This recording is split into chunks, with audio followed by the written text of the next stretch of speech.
Hello students and welcome to Exponents Part 2.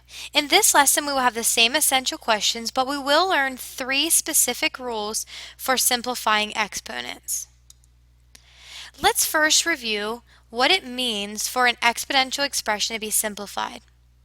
An exponential expression is simplified if there are no zero exponents and no negative exponents. These two rules are going to be our focus for today. We are going to learn to simplify these two types. But as a review, it also cannot have the same base more than once in a product or quotient, be raised to powers of powers, have a product that is raised to a power, or a quotient that is raised to a power. Lastly, numerical coefficients cannot have any common factors other than 1. So like we said before, this year we are going to learn to simplify both numeric and algebraic exponential forms. Today we're going to learn 3 rules for simplifying numeric and algebraic exponential forms. Before we start, let's look at some patterns. Here in the first 3 boxes, you see exponents that you've typically seen before. You know that 10 to the third is an exponential form because 10 is the base and 3 is the exponent, which tells us how many times to multiply the base. 10 to the third literally means 10 times 10 times 10. We know that 10 times 10 is 100, and if you multiply that by 10 again, you get 1,000. We also know that 10 squared means 10 times 10, which is 100. You have also learned that any number with an exponent of 1 is itself, so 10 to the first power is 10. If you look at the pattern, 1,000 divided by 10 gives you 100, and 100 divided by 10 gives you 10. So you can see that with each decrease of the exponent, the number gets 10 times smaller, or divides by 10. We can use this pattern to see what 10 to the 0th power equals. If you take 10 and divide it by 10, 10 divided by 10 is 1. 10 to the 0 power is 1, and today we'll learn that any number to the 0 power is 1. Now, a common mistake with negative exponents is to think that it equals a negative amount.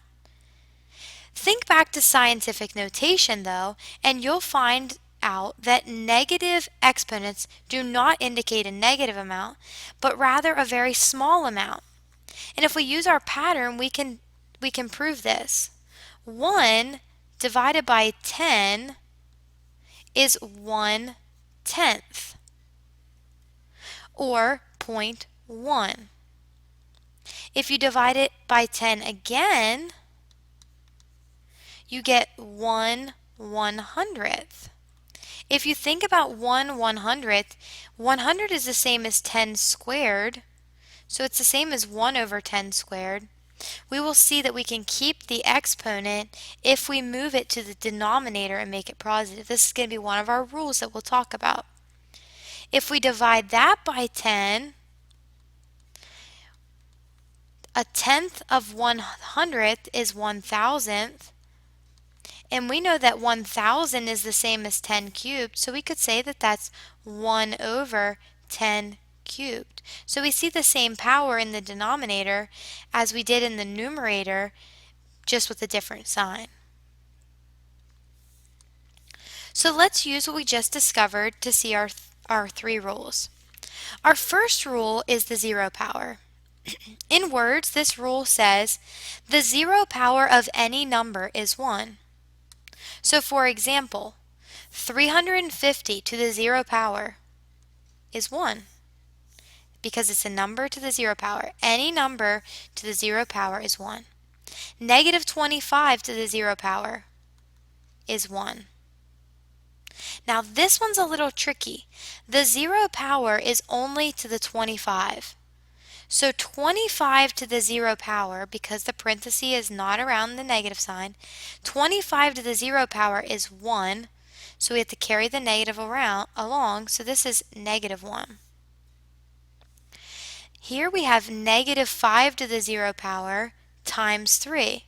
Well, we know that negative 5 times 0 is 1, so 3 times 1 is 3. The 0 power of any number is 1.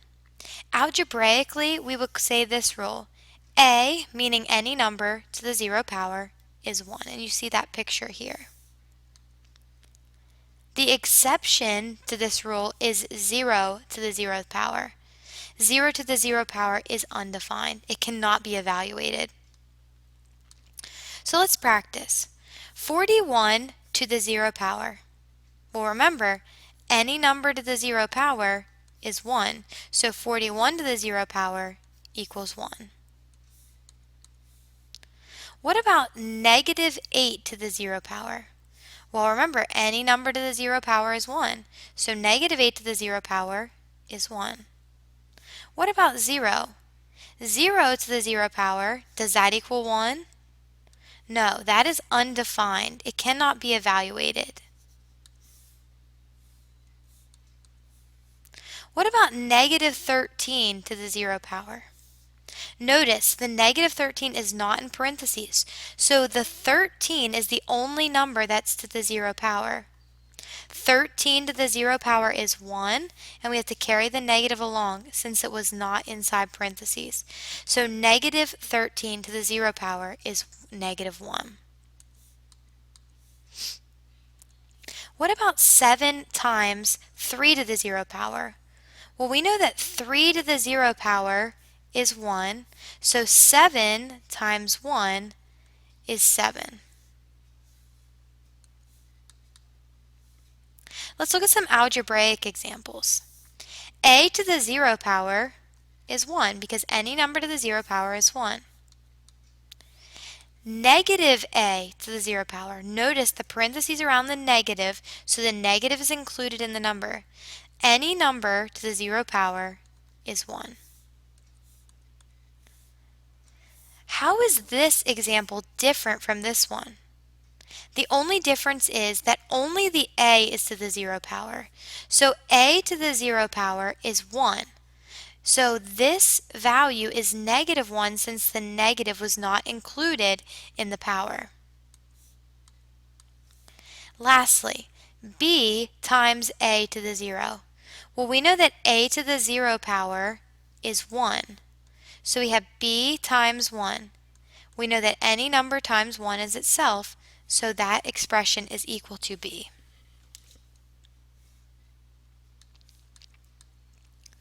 Let's look at Rule 2. Rule 2 is about negative exponents in the numerator. In words, this rule says a base number with a negative exponent in the numerator is equal to 1 divided by that same base number to a positive exponent. So here are some examples. We have 6 to the negative 3 power. This fits into this rule because this is in the numerator. There's no numerator above it. This is in the numerator. It will be equal to 1 divided by, meaning over, the same base number, which is 6, to a positive exponent. So 6 to the negative 3 is equal to 1 over 6 cubed. This is a similar example. We have negative 5, all of which is to the negative 2 power. So negative 5 is the base number. It is the same as 1 over the same base number, which is negative 5, to a positive exponent, which is 2. Here, this example is different because the negative is not inside parentheses. So we only have 2 as the base number to the negative 3rd power. The negative sign out in front will have to stay in the numerator. So we'll have negative 1 over 2, which is the same base number, to a positive exponent of 3. And last example, we have negative 5, which is our base number since it's in parentheses, to the negative 2 power.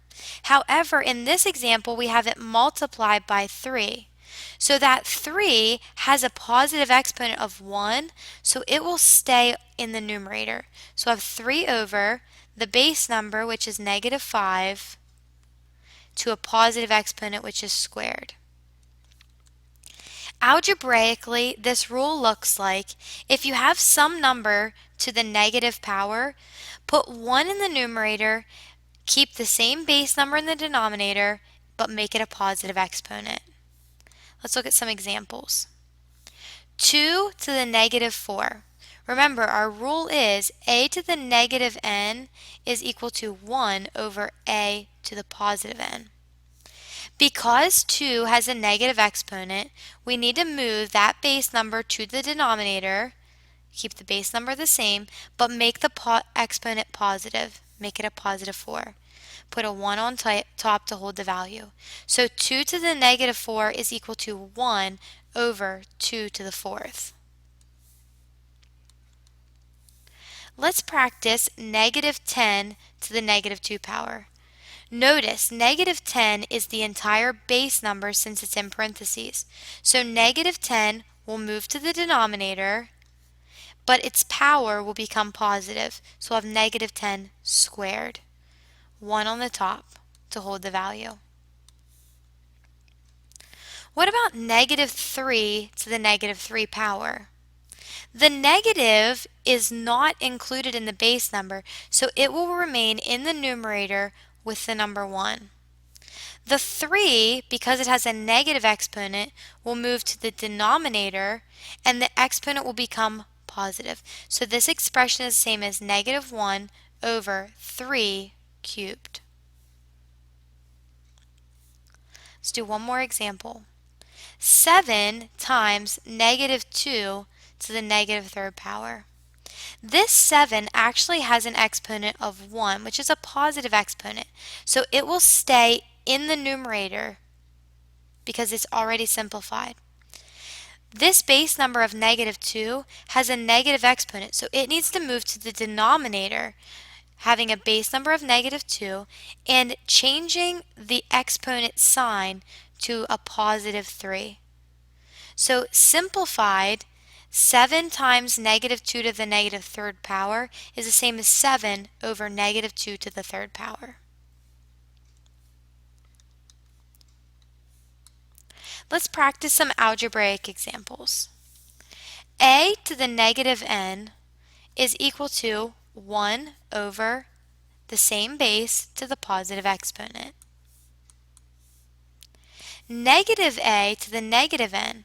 When you see the negative a in parentheses, that entire part is the base number. So we have negative a, but the exponent becomes positive, so we're just going to put n. 1 over negative a to the nth power. When the negative is not included in parentheses, this negative will need to stay in the numerator with the number 1, and then if you take that off, you can just see a to the negative n. Base number remains the same but goes to the denominator, and the exponent becomes positive. So we have negative 1 over a to the n. In this last example, we have b times negative a to the negative n power. Here you can see that this is very much similar to this example. The only difference is we have a number multiplying it.